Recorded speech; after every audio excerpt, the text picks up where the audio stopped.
Chapter 2, Mrs. Who.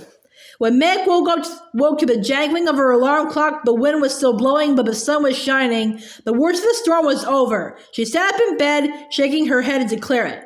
It must have been a dream. She'd been frightened by the storm and worried about the tramps, so she just dreamed about going down to the kitchen and seeing Mrs. Whatsit and having her mother get all frightened and upset by that word. What was it? Tess something. She dressed hurriedly, picked up the kitten still curled up in the bed, and dumped it unceremoniously on the floor. The kitten yawned, stretched, gave a piteous meow, trotted out of the attic and down the stairs. Meg made her bed and hurried after it. In the kitchen, her mother was making French toast, and the twins were already at the table. The kitten was lapping milk out of a saucer. "Where's Charles?" Meg asked. "Still asleep. We had rather an interrupted night, if you remember. I hoped it was a dream," Meg said. Her mother carefully turned out over 4 slices of French toast, but said in a steady voice, "No, Meg, don't hope it was a dream. I don't understand it any more than you do, but one thing I've learned is that you don't have to understand things for them to be. I'm sorry I showed you I was upset. Your father and I used to have a joke about Tesseract." "What is a Tesseract?" Meg asked. It's a concept." Mrs. Murry handed the twins the syrup. "I'll try to explain it to you later. There isn't time before school." "I don't see why you didn't wake us up," Dennis said. "It's a jit we miss out on all the fun." "You'll be a lot more awake in school today than I will." Meg took her French toast to the table. "Who cares?" Sandy said. "If you're going to let old tramps come into the house in the middle of the night, Mother, you ought to have Dan and me around to protect you. After all, Father would expect us to," Dennis added. "We know you have a great mind and all, Mother," Sandy said, "but you don't have much sense, and certainly Meg and Charles don't." "I know, we're morons." Meg was bitter.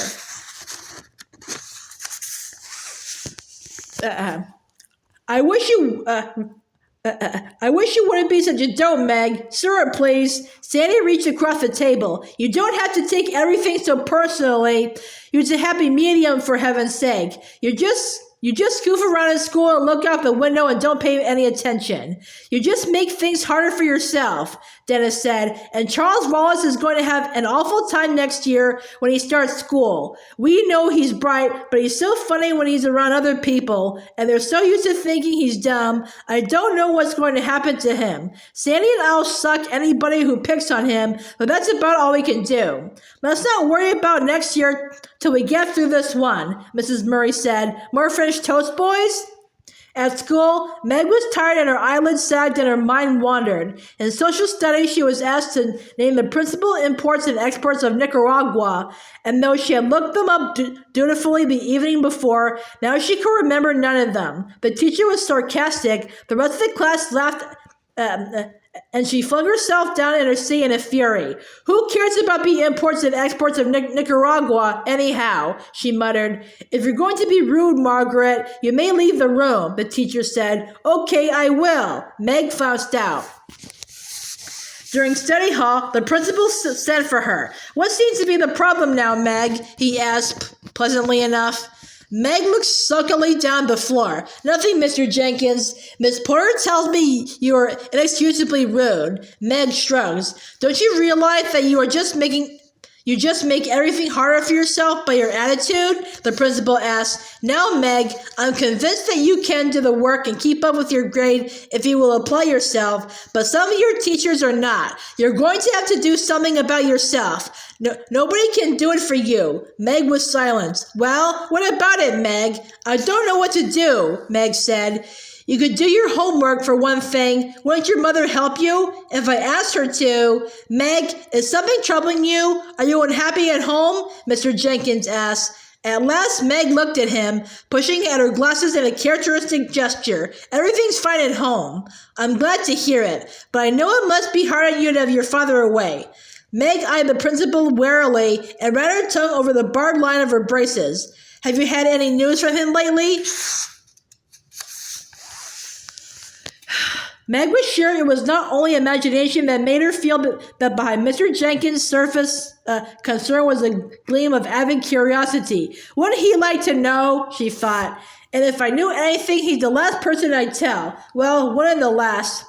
The postmistress must know that there was almost a year now since the last letter, and heaven knows how many people she told, or what unkind guesses she made about the reason for the long silence. Mr. Jenkins waited for an answer, but Meg only shrugged. Just what was your father's line of business? Mr. Jenkins asked. Some kind of scientist, wasn't he? He is a physicist. Meg bared her teeth to reveal the two ferocious lines of braces. Meg, don't you think you make a better adjustment to life if you face facts? I do face facts, Meg said. They're a lot easier to face than people, I can tell you. But why don't you face facts about your father? You leave my father out of it, Meg shouted. Stop bellowing, Mr. Jenkins said sharply. Do you want the entire school to hear you? So what? Meg demanded. I'm not ashamed of anything I'm saying, are you? Mr. Jenkins sighed. Do you enjoy being the most belligerent, uncooperative child in school? Meg ignored this. She leaned over the desk toward the principal. Mr. Jenkins, you met my mother, haven't you? You can't accuse her of not facing facts, can you? She's a scientist. She has doctor's degrees in both biology and bacteriology. Her business is facts. When she tells me that my father isn't coming home, I'll believe it. As long as she says father is coming home, then I'll believe that. Mr. Jenkins sighed again. No doubt your mother wants to believe that your father is coming home, Meg. Very well. I can't do anything else with you. Go on back to study hall. Try to be a little less antagonistic. Maybe your work would improve if your general attitude were more tractable.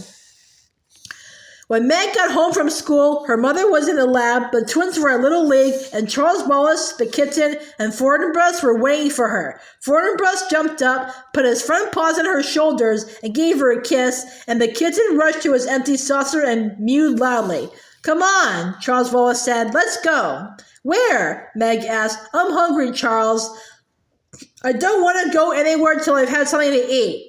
She was still sore from the interview with Mr. Jenkins, and her voice sounded cross. Charles Wallace looked at her thoughtfully as she went to the refrigerator and gave the kitten some milk, then drank a mugful herself. He handed her a paper bag. Here's a sandwich and some cookies and an apple. I thought we'd better go see Mrs. Whatsit. Oh, golly, Meg said. Why, Charles? You're still uneasy about her, aren't you? Charles asked. Well, yes. Don't be. She's all right, I promise you. She's on our side. How do you know? Meg, he said impatiently. I know. But why should we go see her now? I want to find out more about the Tesseract thing. Didn't you see how it upset Mother? You know when Mother can't control the way she feels? When she lets us see she's upset, then it's something big. Meg thought for a moment. Okay, let's go. But let's take Fortinbras with us. Well, of course. He needs the exercise. They set off, Fortinbras rushing ahead, then doubling back to the two children, then leaping off again. The Murrys lived about 4 miles out of the village. Behind the house was the pine woods, and it was through this that Charles Wallace took Meg. Charles, you know she's going to get in awful trouble. Mrs. Whatsit, I mean, if they find out she's broken into the haunted house and taken Mrs. Buncombe sheets and everything, they could send her to jail. One of the reasons I want to go over this afternoon is to warn them. Them? I told you she was there with her two friends. I'm not even sure it was Mrs. Whatsit herself who took the sheets, though I wouldn't put it past her. But what would she want all the sheets for? I intend to ask her, Charles Wallace said, and to tell them they better be more careful. I don't really think they'll let anybody find them, but I just thought we ought to mention the possibility. Sometimes during vacations, some of the boys go out there looking for thrills, but I don't think anybody's apt to right now, what with basketball and everything. They walked in silence for a moment through the fragrant woods, the rusty pine needles gentle under their feet. Up above them, the wind made music in the branches. Charles Wallace slipped his hand confidingly in Meg's, and the sweet little boy gesture warned her so that she felt the tense knot inside her begin to loosen. Charles loves me at any rate, she thought.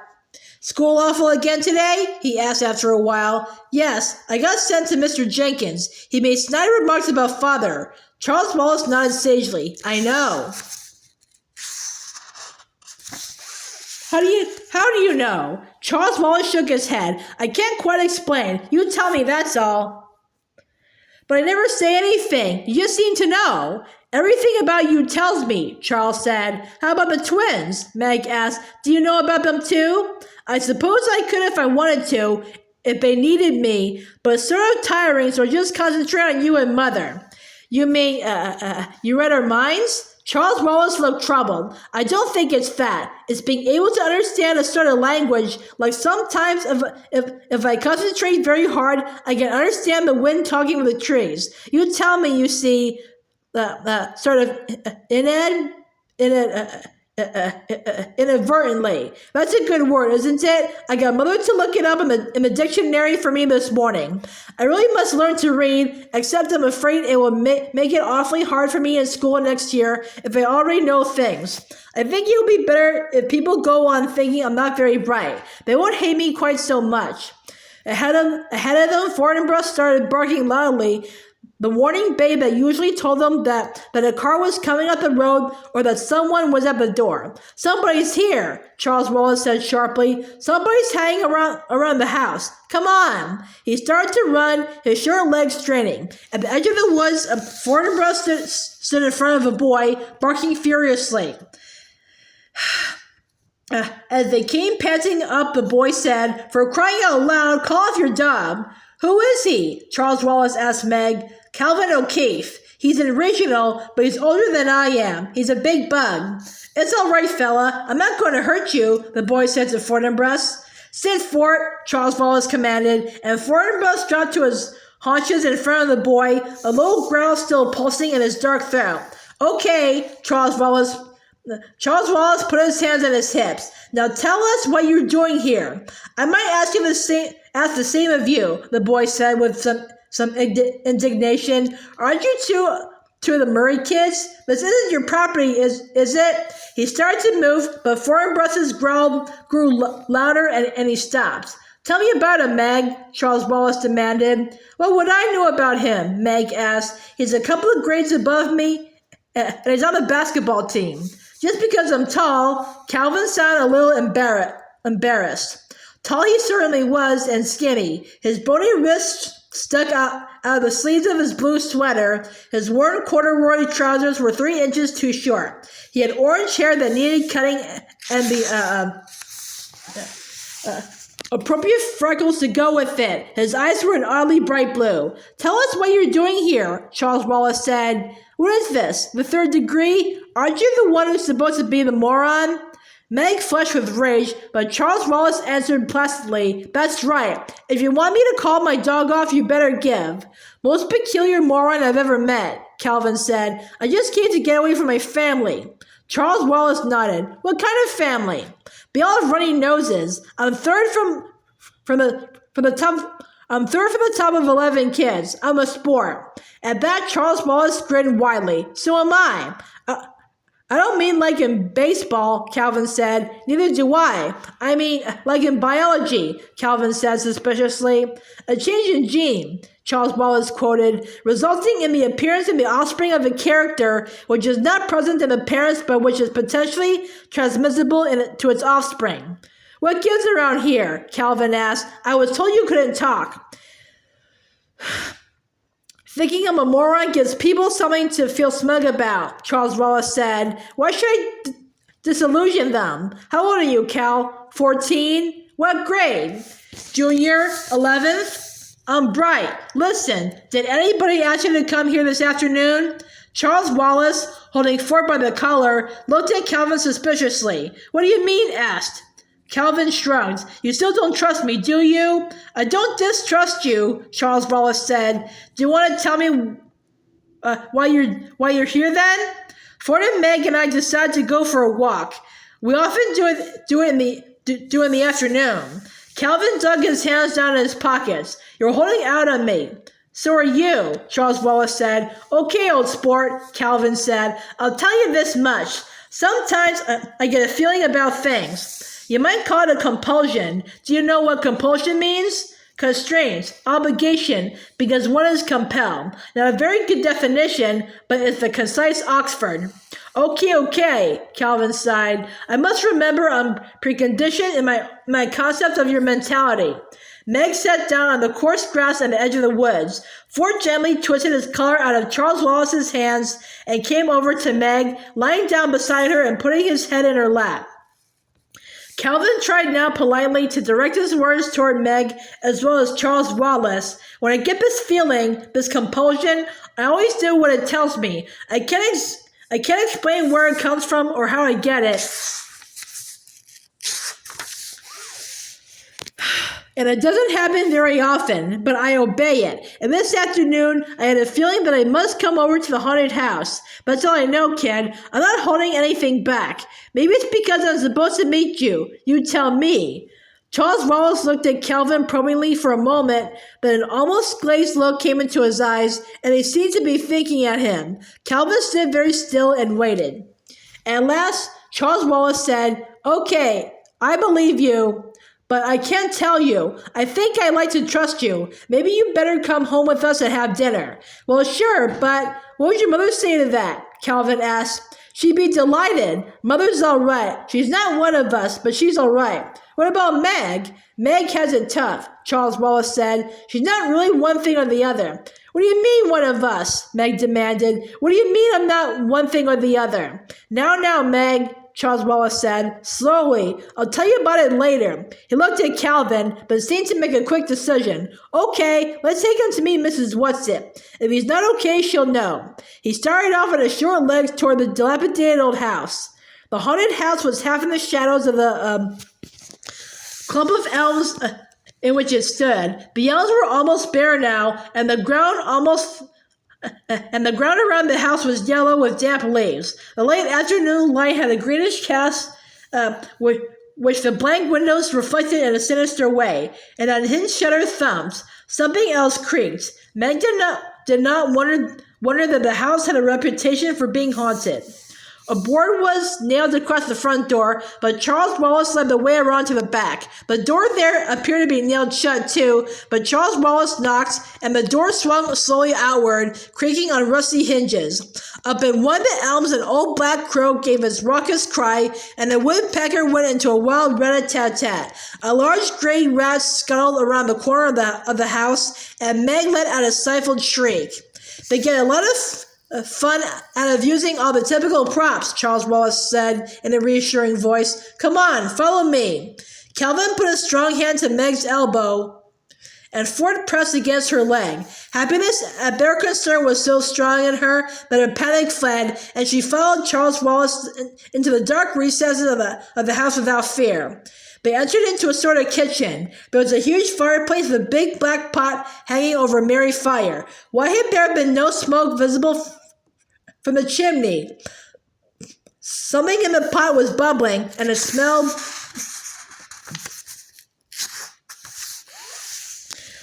more like one of Mrs. Murry's chemical messes than something to eat. In a dilapidated Boston rocker sat a plump little woman. She wasn't Mrs. Whatsit, so she must, Meg decided, be one of Mrs. Whatsit's two friends. She wore enormous spectacles, twice as thick and twice as large as Meg's, and she was sewing busily, with rapid jabbing stitches on a sheet. Several other sheets lay on the dusty floor. Charles Wallace went up to her. I really don't think you ought to have taken Mrs. Buncombe's sheets without consulting me, he said, as cross and bossy as only a very small boy can be. What on earth do you want them for? The plump little woman beamed at him. Why, Charlesy, my pet.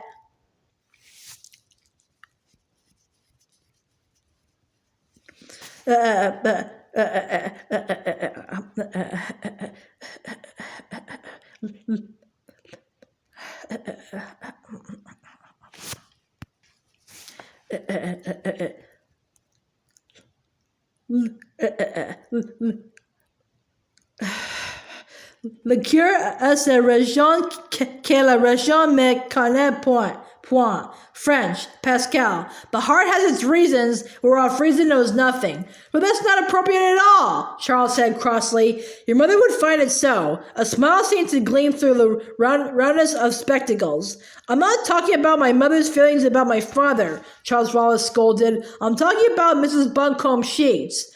The little woman sighed. The enormous glasses caught the light again and shone like an owl's eyes. In case we need ghosts, of course, she said. I should think you'd have guessed. If we had to frighten anybody away, what's the thought we ought to do it appropriately? That's why it's so much fun to stay in a haunted house. But we really didn't mean you to know about the Sheets. Frischer tat, German, in flagrant delicto, Latin, caught in the act, English. As I was saying, but Charles Wallace held up his hand in a peremptory gesture. Mrs. Who, do you know this boy? Calvin bowed. Good afternoon, ma'am. I didn't quite catch your name. Mrs. Who will do, the woman said. It wasn't my idea, Charlesy, but I think he's a good one.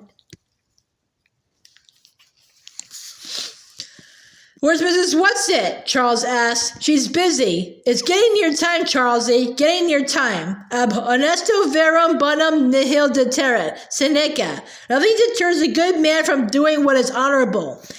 And he's a very good man, Charlesy, darling, but right now he needs our help. Who? Meg demanded. And little Megsy. Lovely to meet you, sweetheart. Your father, of course. Now go home, loves, but time is not yet right. Don't worry. We won't go without you. Get plenty of food and rest. Feed Calvin up. Now, off with you. Justitia soror fides. Latin again, of course. Faith is the sister of justice. Trust in us. Now shoo. And she fluttered up from her chair and pushed them out the door with surprising power. Charles, Meg said, I don't understand. Charles took her by the hand and dragged her away from the house. Fortinbras ran on ahead, and Calvin was close behind them. No, he said, I don't either yet. Not quite. I'll tell you what I know as soon as I can. But you saw Fort, didn't you? Not a growl, not a quiver. Just as though there weren't anything strange about it. So you know it's okay. Look, do me a favor, both of you. Let's not talk about it till we've had something to eat. I need fuel so I can sort things out and assimilate them properly. Lead on, moron, Calvin cried gaily. I've never even seen your house, and I have the funniest feeling that for the first time in my life I'm going home.